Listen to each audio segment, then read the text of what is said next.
Can Renault repeat the Duster's success with the new Lodgy MPV? And it's the Off-Road Awards, a first for the Indian market, a CNB special.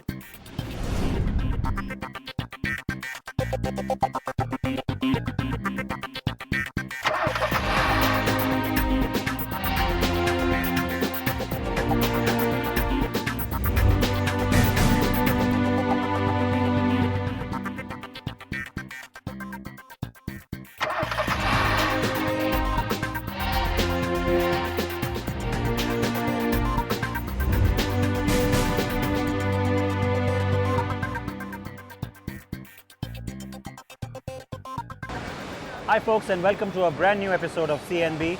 I'm SIDDHARTH PATANKAR, and you can see that we're inside a car plant. This is one that I've been wanting to bring you to for quite some time. It first opened way back in 2007, and that is the last time both you and I were in here. Alright, no more riddles. You can tell from the cars, it is Maruti Suzuki and it is Manesar, the plant that is the newer setup as compared to the Gurgaon facility for Maruti. And we're inside what's called Plant A here.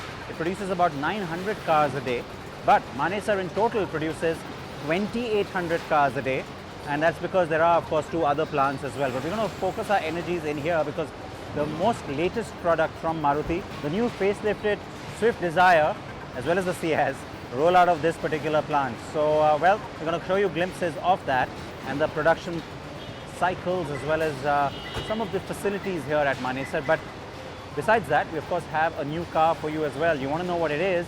It is the review of the new MPV from Renault. Ameya Naik brings you the review of the Lodgy.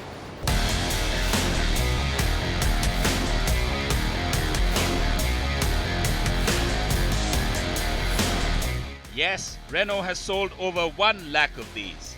The Duster has been the French car maker's singular hit in India, but it hasn't hit the bullseye with that, or that.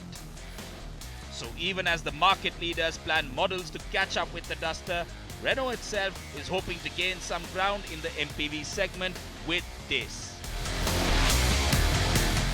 Renault's answer to the popular Maruti Suzuki Ertiga, Honda Mobilio, and to some extent the Toyota Innova is the Lodgy. Yes, that's the name. Well, this is the Lodgy, and Renault India and I don't know why it's called that. But this is the one that is going to drive the volumes for Renault in India. Basically do what Duster did for them. The Lodgy looks a bit boxy, and maybe that does help it look a bit larger than it is. The styling overall is old school, but the chrome strips on the nose and the big Renault logo add a bit of character. The Lodgy is based on the same platform as the Duster and is 4,498 mm long and is 1,751 mm wide. It's the wheelbase of the car that is the biggest in the segment at 2,810 mm. And that comparison certainly makes the Lodgy seem like a strong contender, eh? The Lodgy has 3-row seating and also a 7 or 8 seat configuration option. We had the 7-seater with a 2+2+3 combination. So ideally there is a lot of room, but that depends on your height too. If you're 5 foot 8 to 10 inches tall, it is absolutely spacious. But a big bloke like Ameya, you will have some problems getting comfortable. The 3rd row too is a bit cramped for tall chaps, but compares reasonably well with the rivals. And then there's the boot space on offer. Now there are a lot of MPVs in the market which the Lodgy will have to contend with, and the biggest problem it has is the boot space. Now it's got 207 litres with all the seats upright. Its major competition is going to be this one, the Toyota Innova, which has 300 litres of boot space. Now if you're carrying 8 people, you need to have space for their luggage as well, which this clearly does not have. In fact, even the Honda Mobilio has more boot space, 223 litres when compared to this one. So Renault, something needed to be done. space was just one of Lodgy's USP. Renault's party trick is what's under the hood. The Renault Lodgy gets the 1.5 litre K9K engine, and it will only be the diesel. There is no petrol in the offing. Now, there are two iterations of the diesel engine though. There's the 84 bhp, which is less powerful, and then there is the 109 bhp, which actually makes it the most powerful MPV in its segment. Now, it also comes with 5-speed manual transmission and 6-speed manual transmission. Now, according to Renault, it's all because of fuel efficiency, and it shows. ARAI figures show that it gives a fuel economy of 19 kilometers per litre, as well as 20 kilometers per litre. But Renault expect the car to give out more.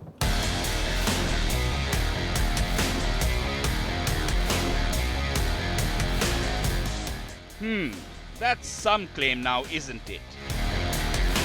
The car is fun to drive and feels compact even though it's big.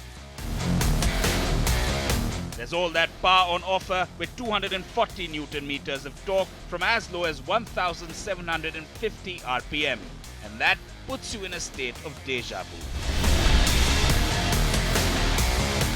That feeling continues when you get into the cabin too.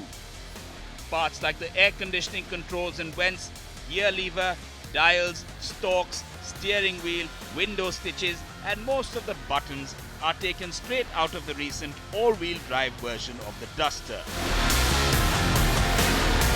The cabin gets the base dual-tone treatment, and the glossy piano black center console with silver accents also adds to the premium feel of the car. It is only in the top-end variant that you get small tray tables that fold up from the back of the front seats, and each comes equipped with a cup holder. This top-spec RXZ comes with a good amount of equipment, and it even gets the touchscreen unit that the Duster had. There is also a roof-mounted air conditioning system which has been specially developed for India. There are dedicated air conditioning vents for the two rows at the rear. The French car manufacturer has made the car extremely logical on the inside. Yes, there is a lack of space for taller people, but what it doesn't lack in is the way it drives, which is better than its competition. Renault will launch the car next month. Expect prices to be between 8.5 to 11 lakh rupees.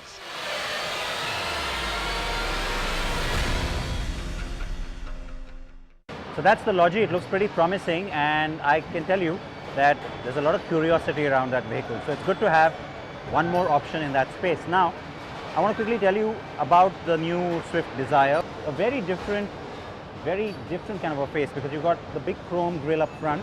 The front bumper has changed shape, and there's this little bit of a swoop that comes in, and a very upmarket and a distinctly different headlamp cluster, which also helps separate it now more so from the hatch. So that is the new Swift Dzire, and we've been seeing a whole bunch of them over here. Most of them are white. That's the most popular color that it's sold in. Now, this is one part of any production plant that I always like to bring you to, because this is where the real magic happens. I mean, the body shell meets the powertrain, and it's called the marriage, and that's something that's always a little special. Now, remember that the Swift Dzire, nice color, and also the Ciaz, both have petrol and diesel options, and so both these engine options, everything, all of that happens right here at this one spot in Plant A. On that note, we're going to slip into a very short break. We have plenty more from here in Manesar and then some. Stay tuned.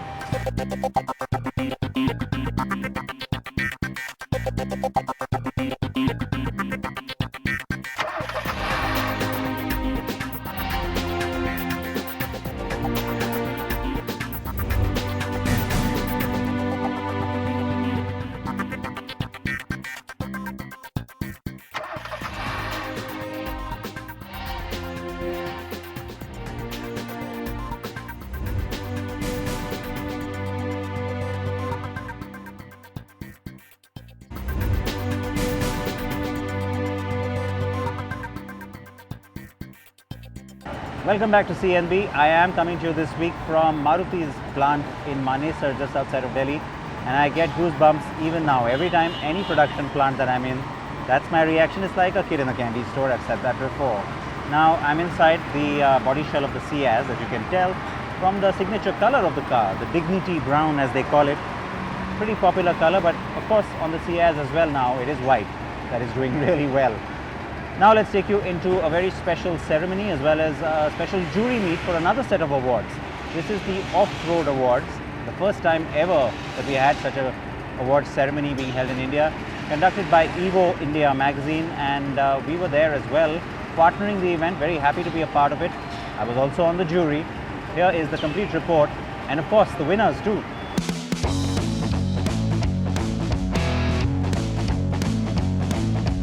The country's first off-road awards were held in Pune a few days ago. Organized by Evo India magazine and the brainchild of its editor SHIRISH Chandran, the awards are indeed different and perhaps the missing link in the awards season in India. When you think of off-road, you think of these mighty SUVs. But the awards also covered other categories like bikes, ATVs, and yes, even this. Now, when you talk about off-roading awards, the whole point is that it's not just a focus on all the SUVs that you see here, and by the way, there are a whole bunch of SUVs here, but it's also vehicles like this. It's completely out there. The whole point is that you also have bikes that can go off-roading. You have something like this, you have pickup trucks, and there's of course two-wheel drives, four-wheel drives. The jury this year, being the first edition of the awards, also gets a go at a whole bunch of different kinds of vehicles, because it's pretty much everything that's already in the market. It's not restricted by just this calendar year's launches, which is why you see so many different kinds of vehicles here and so many nominees for us to have fun with.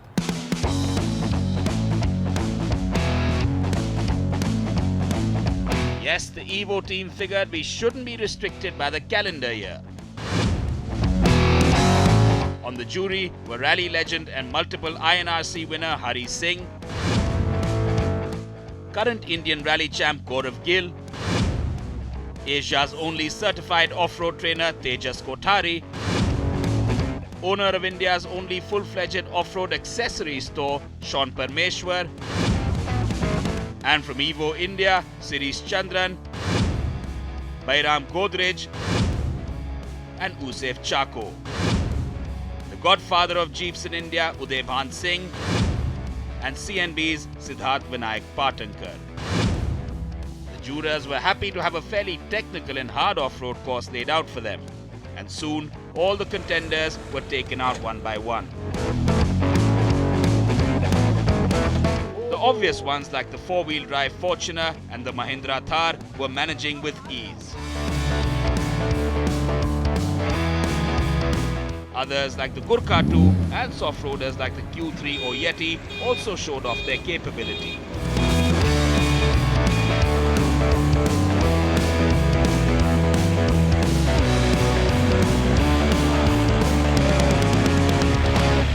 Alright, now you know exactly the kind of fun we've been having. If the SUVs weren't showing it to you, well, you really got to see the hardcore, gritty side of things right here with this Polaris.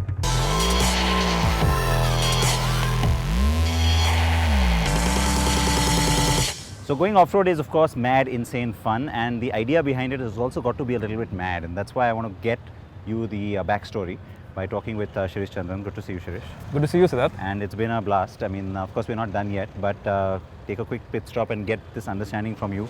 Where did the idea come from to just have a very specific, focused event on off-roading?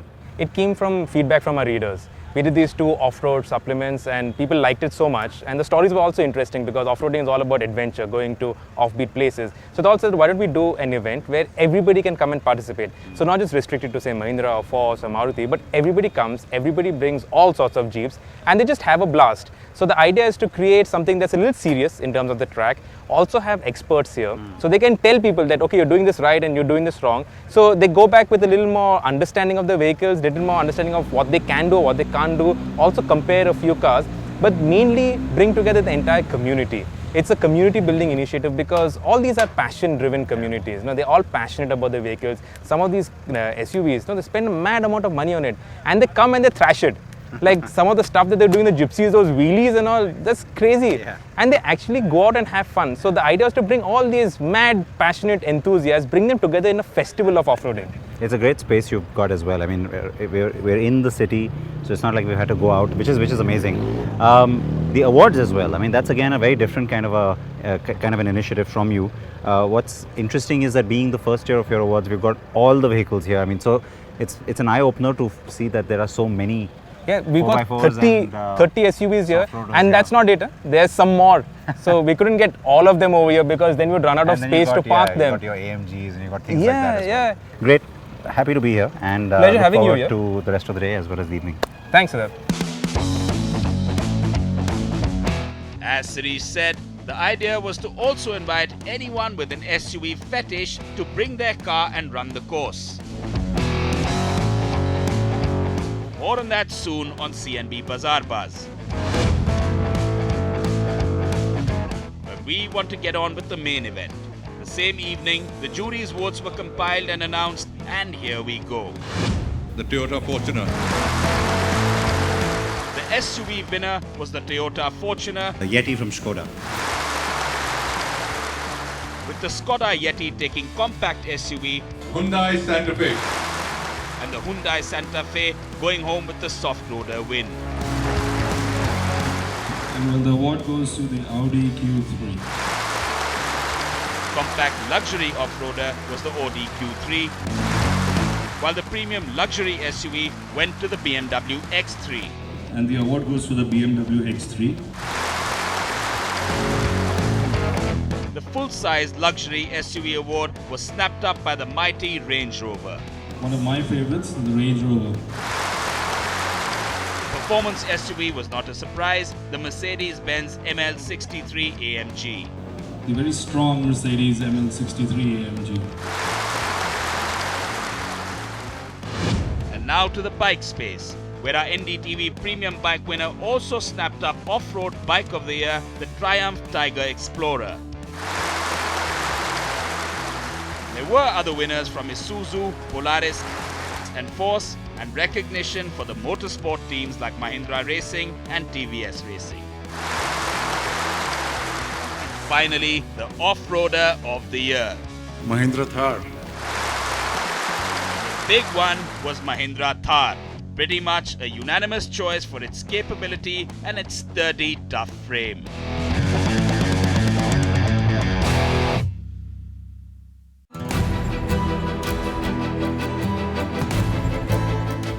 Very happy to have been part of India's first off-road awards. Please react to that. And in fact, I can tell you that it wasn't just about the award ceremony or the jury meet. We also had a whole lot of Automobile enthusiasts. specifically SUV enthusiasts, showing up along with their own cars as part of Jeep clubs from different parts, and having quite a blast there as well. So you'll get to see more of some of what we did while we were there in Pune on CNB Bazaar Buzz this Thursday at 8:30 p.m. on NDTV Prime.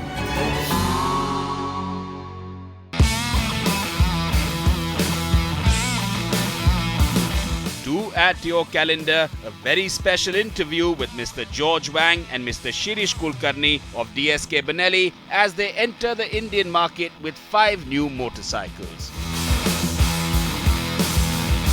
25th March, 6:30 p.m. on NDTV Prime. I also hope you've enjoyed the little glimpse of the Maruti plant here at Manesar that we brought you today. You can see some of the products that are made at the plant nicely lined up here just for us. Please react to this as well. And in fact, I want to tell you that in a couple of weeks from now, we'll also have a little bit more for you from the plant here. What we will be focusing on is just how Maruti Suzuki has been able to enhance fuel efficiency very consistently on all its existing products as well, especially in the last 1 year, something that we recognized at our annual awards. It was the NDTV Green category winner, and we'll tell you just why and how the company's been able to achieve that. That's a special report in a couple of weeks' time as well. Right, so with that, I'm going to say goodbye. Please react to the show, tell us what you'd like to see, and please wear your seatbelts, please wear your helmets. Bye-bye.